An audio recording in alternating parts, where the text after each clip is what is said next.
Now 1.15. Consider a uniform electric field E that is 3 into 10 raised to 3 I caret Newton per coulomb.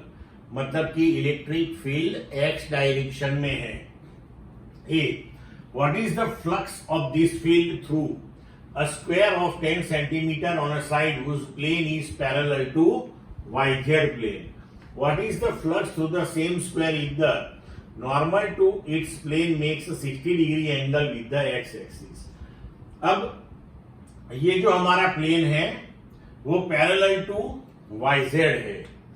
अगर parallel to YZ है तो उसका जो area vector है वो normal to YZ होगा. Normal to YZ वो x direction में आएगा.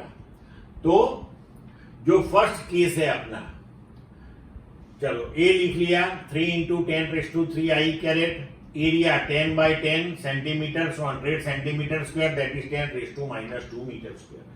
अब इसका area vector and electric field दोनों सेम डायरेक्शन में हो गए. तो since surface lies in YZ plane normal to x axis, तो area that is in x direction 10 raise to -2 I caret metre square. Now theta हो गया 0, तो flux कितना है? So flux phi that is E dot A that is EA cos theta. Substitute E की value 3 into 10 raise to 3, area की value 10 raise to -2, यहाँ cos 0 that is 1. तो answer हो गया 30 न्यूटन मीटर स्क्वायर पर coulomb. अब second case में area vector x axis के साथ 60 डिग्री एंगल बनाता है, तो थीटा हो गया 60.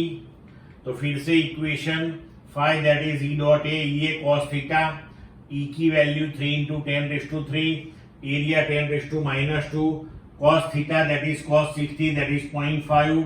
सो आंसर हो गया न्यूटन मीटर स्क्वायर पर कूलम. क्लियर बच्चों?